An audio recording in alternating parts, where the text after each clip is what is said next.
And joining us on the line, it's great to welcome to Flow. We've got Renee Jonas. G'day, Renee. How are you today? Good. How are you? Doing all right. Doing fantastic. I hope things are going well where you are. Has life been good to you of late? Yeah, life's been busy of late, but good busy, so can't complain. Oh, that's good. Well, Renee, the last 12 months have been pretty tough on artists everywhere. So how was, the life through the pandemic and everything for you? Did it put a stopper to things, or did it change the way you do things, or how was it for you? Yeah, it was pretty radical for everyone, I guess. I've had a lot of changes over the last sort of 12 to 18 months because of this little pandemic. I got made redundant from my day job, so I ended up going home and spending most of that sort of big burst lockdown at my parents' place, which was actually lovely because they live on 100 acres of rainforest up in northern New South Wales, and got to do lots of music creation while I was up there. But it did sort of derail the plans for releasing music and things like that. So hoping to get back on track this year. So were you learning new skills and all that about recording and all that sort of thing? Yeah, I was actually. Yeah, so I actually co-wrote a comedy song. A comedy song about COVID, really, called Two Arms Apart, and created a whole comedy alter ego, Renee Jonas, during that time, and recorded the song at home in my parents' bedroom, and then filmed the video clip for it myself as well, using my mum as the film crew, so the mum crew, as I like to call it. So, was definitely learning a lot of new skills and having a good time. Well, that's good, because I know many artists that I've spoken to have done the same thing. They've had no idea. They've just wanted in and sang in the microphone in the little booth, but now they've had to learn a whole new aspect to it. Has that changed the way you write now because you've done all this? Yeah, well, I was already doing a lot of co-writing with people from all over the world, so the online sort of co-writing and Skype writing and Zoom writing and all of those kind of things weren't really that new to me. But, certainly took it to a whole nother level. Yeah. And I hadn't really done much remote recording previous to this. So this was a whole new exciting ball game to kind of get into. So it's really nice. I mean, it definitely means that in the future I can sort of demo things up myself at home, hopefully, and, look at how I can implement that, in the longer term. Which is one of the good things about it. These things, there is a silver lining, and it's good that you found it and it's working for you. So it's good to hear. I guess you have to try and find the silver lining, don't you? Yep. Which do you prefer, co-writes or just writing yourself? Oh, it's such a tough question. I've been asked this before, and I don't really have an answer. They're both very different. I think when you're writing with other people, they can be so much fun. It's like hanging out with your friends, and, you just have a great time, have a lot of laughs, and just really enjoy the process. But I think that when you're writing on your own, it's kind of a bit more of an introspective and personal kind of experience. So I think the songs tend to be different, and I think the experience is different, but I don't think it makes it better or worse. Yep. Who have you enjoyed co-writing with thus far? Oh, I've had a lot of great co-writes, actually. Obviously, anyone that I co-write with where we end up with a great song at the end of it, that's always a very enjoyable experience.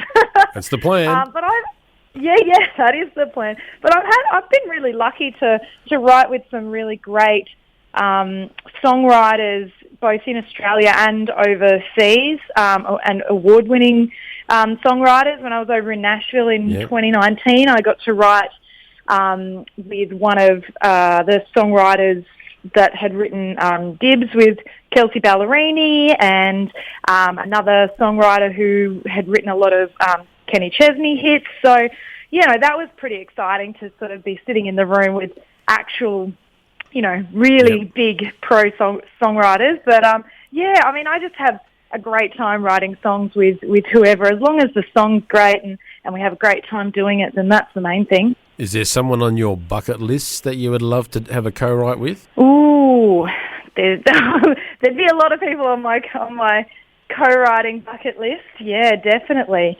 I definitely think I'd love to write with any one of the songwriters for some of those big American female artists like Carrie Underwood or Miranda Lambert. I know she writes a lot of her own songs. She'd be amazing to write with.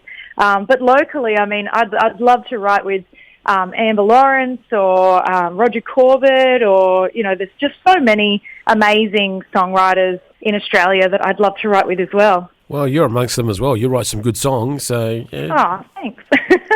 Which brings me nicely as I segue into your current single, Hook, Line and Sinker. So tell us all about this song. How did you hook it, line it and sink it? Yeah, well, this was actually a song I wrote on my own. I was actually writing it remotely for a writing to tracks course out of Nashville. So I was sent the track, and I just kind of wrote the melody and lyrics over the top of it. And it actually sort of started out with a little bit more of an R&B vibe, and it sort of evolved over time as I kind of made it my own, and I just really liked that it just suits me so well because it's got that cheeky, playful element to it, which is very me. So, yeah, I think as the song became more like me, I kind of really took that on, and so the song evolved over time, but it was great. I've loved this song just from the very day that I started writing it, and then demoing it up, and the whole process. It's sort of taken a while, especially because I was doing it on my own, but it's been great. What do your girlfriends think of this song? Because it's a female empowerment song. So what's all your little friends? What do they think of it? Yeah, absolutely. They love it. They say it's so, Renee, it's so you. Because I do like to take something that can be considered quite a bit more of a serious subject, like female empowerment, but I like to put my little cheeky spin on it and just be like, come on guys, shape up or ship out. In the video clip for it, that the guy comes up to buy you a beer at the beginning of the clip, and you send him packing. Was it because it was light beer or something, or what was wrong with the beer? No problem with the beer. I would have accepted the beer and told the guy to leave.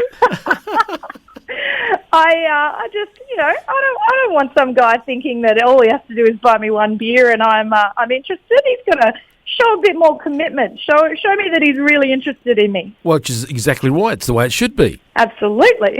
if they're going to show some interest in you, and that you show interest back, and that's how it should work. So yeah, good on you. Now on the song, you hit some very high notes there, and I love the high background vocals. Was that you as well? Yeah, that was me. Yeah, actually, right. I did them. I think it was just before COVID hit last year. I think it was. It was just before COVID hit. I went up to the Blue Mountains to Josh Schubert up there and recorded the vocals there with him, and it was just a nice little couple of hours, and he did such a great job, recording me, and it was a lot of fun and just a beautiful location. So just smashed out the lead vocals and the harmonies and backing vocals just in sort of half a day. Yeah, it was nice. I just liked it. I haven't heard that for a while, so it was good to hear it.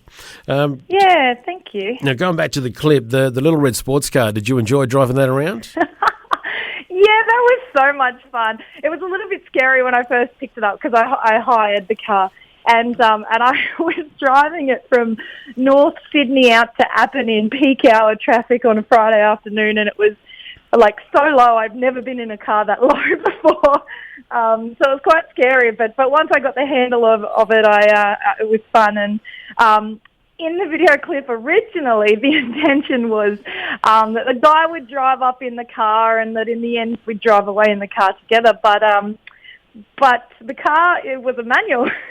And the guy that was the actor playing the love interest, playing the fish, he couldn't drive a manual, so we changed the storyline to being that he gives me my very own car, and we drive away in it together. So I actually quite liked that little twist. It was a nice little way to twist it. Well, it explains a bit more why he gave you the car. I was wondering, okay, this is all right, but he can't drive a manual. Kick him to the curb. If he can't drive a manual, I know. I have to say, in real life, if if I did have a guy like that, I would be starting to question his long-term potential. I mean, not being able to drive a manual. I mean, it might be okay in the city, but out in the country. Exactly right. The scene where he gets down on one knee, is that what you would like to have happen to you? Yeah, of course. I think everyone wants to have some kind of romantic grand gesture of love, but hasn't happened yet. Still waiting. So there's no one around that could potentially do this for you? Not at this stage. Unfortunately, that's another thing that COVID kind of got in the way of. So yeah, I might have to start thinking about getting back out there, doing one of those speed dating things or something. I don't know. Yes, something needs to happen, Renee. Guys, if you're listening, come on, lift your game.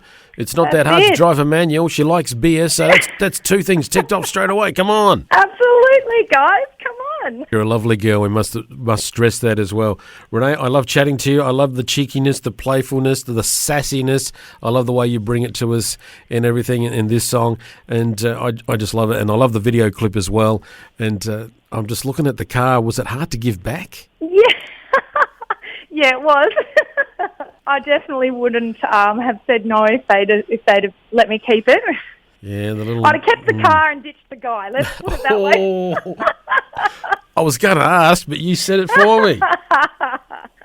Renee, is there an album or is there an EP? What's coming up over the next the rest of this year? Because there's got to be more music from you. Yeah, absolutely. Yeah, so I've got another single that is maybe not the follow-up single to this, but it's in terms of storyline, but will be the follow-up single.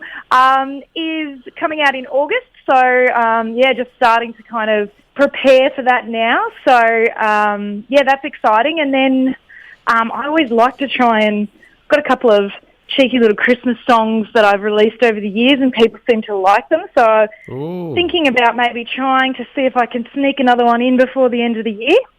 I think you should. Yeah, we love that. We love Christmas songs here at Flow, so yeah, let us know. Yeah, we love them. All right, we'll do. We love them.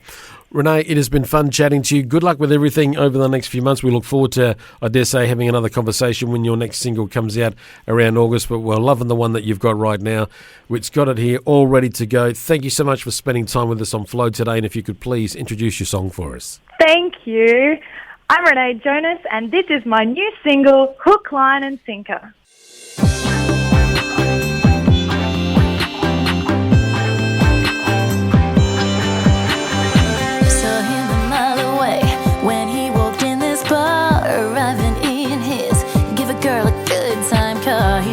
Check the scene.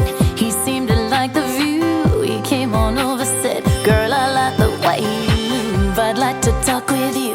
Can I buy you a beer?" I said, "Boy, you're gonna have to work a little harder here.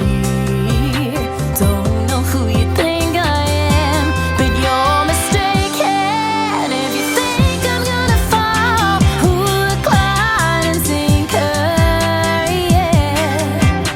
Catch me if you can, but you might wanna rethink it, yeah. I'm a good time girl with a long-term plan, and I ain't gonna mess around with a short-term man. So you better be ready to fall. Hook, line, and sinker.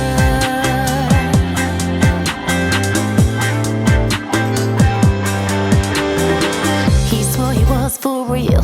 Could I give him a shot? Told him one is all you get. You better give it all you got. You better check yourself before you mess this up. Think you're gonna reel me in? You'll need a little more than luck. No, I ain't gonna take that bait, and you're mistaken if you think I'm gonna fall. Hook, line, and sinker, yeah. Catch me if you can, but you might wanna rethink it,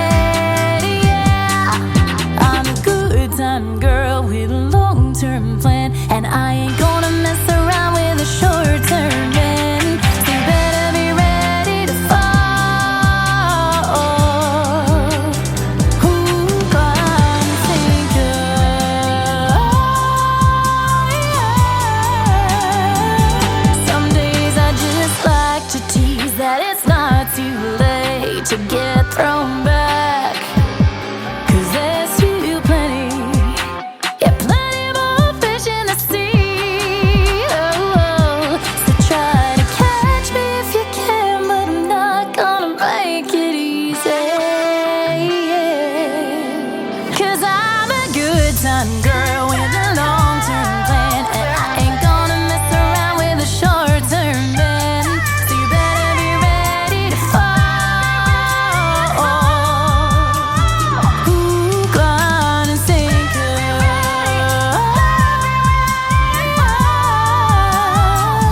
Hook, line, and sinker.